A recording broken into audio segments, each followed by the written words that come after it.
हाँ, तो dear student, एक बार फिर हम ऑनलाइन क्लासेज की ओर आगे बढ़ते हुए, तो बच्चों कल हमने पहले चैप्टर का मानव भूगोल का अर्थ एवं परिभाषा बताई थी कल। और मानव भूगोल की प्रकृति एवं विषय क्षेत्र के बारे में हम कल बता चुके हैं। आज हम पढ़ेंगे हमारा अगला टॉपिक आज का मानव भूगोल का विकास। तो बच्चों इस टॉपिक में मानव भूगोल का विकास कब से शुरू हुआ, कौन कौन से कालक्रमों में इसको बांटा है, इसके बारे में आज हम जानकारी लेंगे। तो बच्चों देखिए, मानव भूगोल का विकास कब से हुआ। तो सबसे पहली बात यहाँ से शुरू करते हैं कि पृथ्वी की सतह पर पर्यावरण के साथ अनुकूलन व समायोजन की प्रक्रिया तथा इसका रूपांतरण मानव के अभ्युदय का मतलब होता है मानव के जन्म के साथ ही शुरू हो गया था, यानी आरंभ हो गया था। यदि हम मानव व वातावरण की पारस्पर क्रियाओं से मानव भूगोल के प्रारंभ की कल्पना करें तो इसकी जड़ें इतिहास के संदर्भ में अत्यंत गहरी हैं। कहने का मतलब ये है कि जब से मानव का जन्म हुआ है उसका वातावरण या प्रकृति के साथ गहरा संबंध रहा है, और अतः मानव भूगोल के विषयों में एक दीर्घकालिक सातत्य पाया जाता है। दीर्घकालिक का मतलब होता है बहुत लंबे समय से सातत्य का मतलब होता है एक संबंध पाया जाता है। समय के साथ विषय को स्पष्ट करने वाले उपागमों में परिवर्तित आया है।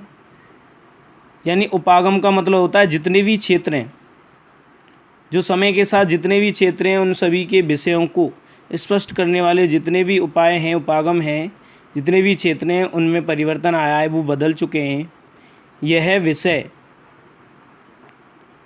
की परिवर्तनशील प्रकृति को दर्शाता है। कहने का मतलब जो मानव भूगोल है वह बहुत ही परिवर्तनशील प्रकृति को दर्शाता है। अध्ययन की दृष्टि से मानव भूगोल के विकास को 3 युगों में बांटा गया या विभक्त किया जाता है। सबसे पहला काल देखिए बच्चों, प्राचीन काल। तो प्राचीन काल में मानव भूगोल का विकास किस तरीके से था, मानव भूगोल किस तरीके से आगे बढ़ रहा था। तो देखिए, प्राचीन काल में विभिन्न समाजों के बीच अन्योन्य क्रिया का मतलब होता है बहुत ही गहरी क्रिया। जो अनेक समाजों के बीच में जो अनेक प्रकार की होने वाली क्रियाएं थीं वो न्यून थीं। न्यून का मतलब कम थी।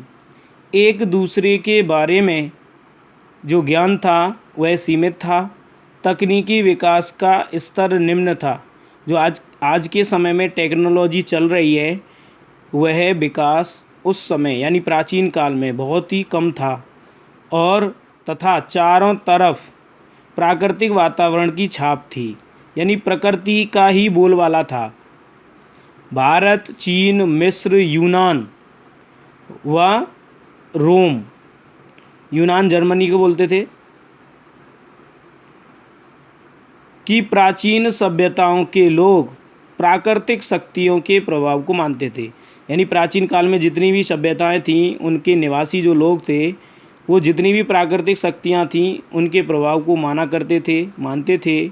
वेदों में, हमारे भारतीय साहित्य में जो वेद हैं, जो 4 वेद हैं, ऋग्वेद, सामवेद, अथर्ववेद, यजुर्वेद, तो उन वेदों में सूर्य, वायु, अग्नि, जल, वर्षा आदि प्राकृतिक तत्वों को देवता मानकर पूजा अर्चना की जाती थी।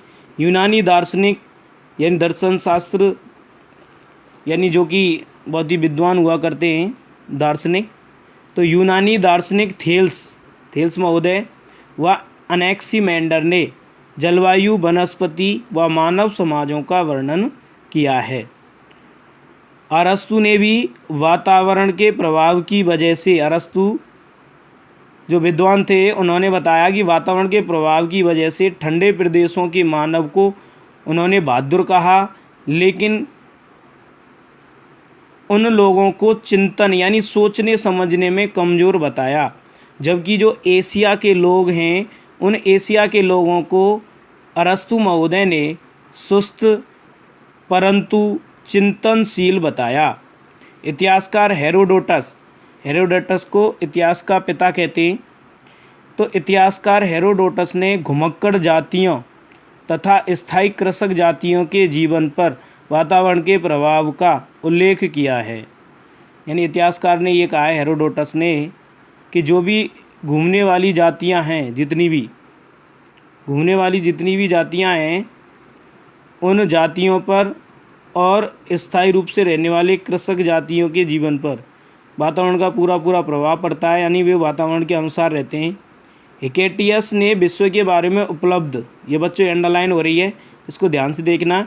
हिकेटियस ने विश्व के बारे में उपलब्ध भौगोलिक ज्ञान को व्यवस्थित रूप में रखने के कारण उन्हें भूगोल का जनक कहा जाता है। हमने 11th क्लास में पढ़ा था, ज्योग्राफी शब्द किसने दिया था, तो वो था एरेटोस्थनीज।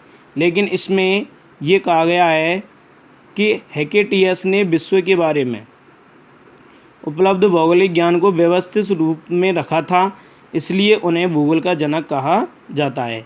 स्ट्रेबो व उसके समकालीन रोमन भूगोलवेत्ता, रोम यानी इटली, उन्होंने मानव और उसकी प्रगति के स्तर पर भूपारिस्थितिकीय यानी भूमि पर जो पारिस्थितिकी तंत्र पाया जाता है उसके स्वरूपों के प्रभाव को स्पष्ट किया है। तो बच्चों ये तो था प्राचीन काल में। अब आता है मध्यकाल। प्राचीन काल के जस्ट बाद का दूसरा काल मध्यकाल। उसमें देखते हैं कि किस तरीके से हमारी मानव भूगोल का विकास हुआ था। तो देखिए इस काल में क्या हुआ कि इस काल में नौ संचालन यानी नाव के चलने के संबंधी कुशलताओं यानी क्या कहते हैं योग्यताओं और अन्वेषणों यानी खोजों तथा तकनीकी ज्ञान व दक्षता के कारण व्यक्ति में क्षमता आ चुकी थी तकनीकी ज्ञान की। इसके कारण देशों तथा लोगों के विभिन्न प्रकार के देश और अन्य प्रकार के लोगों के विषय में जो मिथक थे यानी जो मिथ्याएं थीं और रहस्य थे वो खुलने लगे।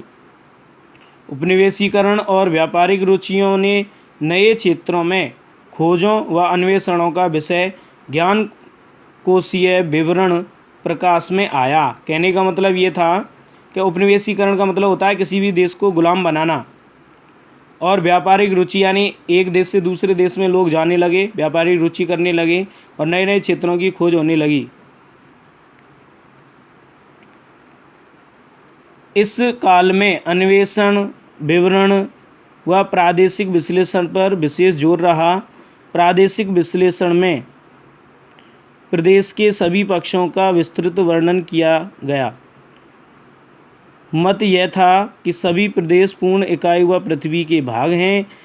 इस प्रदेशों की समझ पृथ्वी को पूर्ण रूप से समझने में सहायता करेगी। इसके बाद में तीसरा काल था आधुनिक काल। तो बच्चों ये आधुनिक काल काफ़ी बड़ा है। इसमें देखिए आधुनिक काल में मानव भूगोल का विकास तीसरे काल में किस तरीके से हुआ। तो इस काल की शुरुआत जर्मन भूगोलवेत्ता, ये जर्मनी के थे, अंडरलाइन कर लेना, हम्बोल्ट, रिटर, फ्रॉवेल, पैसेल, रिचथोफेन व रेडजेल ने की। फ्रांस में मानव भूगोल का सबसे अधिक विकास हुआ। तो सबसे ज़्यादा कहाँ विकास हुआ मानव भूगोल का? फ्रांस में। रेडजेल, विडाल डी ला ब्लॉस,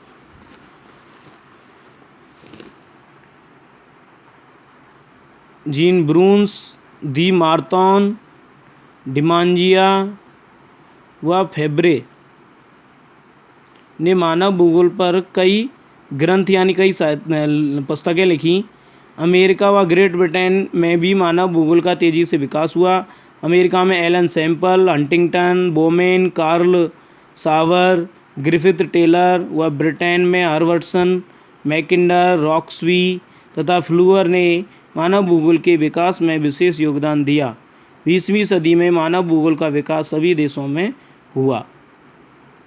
बाकी का बच्चों कल पढ़ेंगे। आज के लिए बस इतना ही काफ़ी है। इसके बाद में मैं आगे अगले 10 क्वेश्चनों की फ़ोटो डालूँगा, उनको आप नोट कर लेना। धन्यवाद।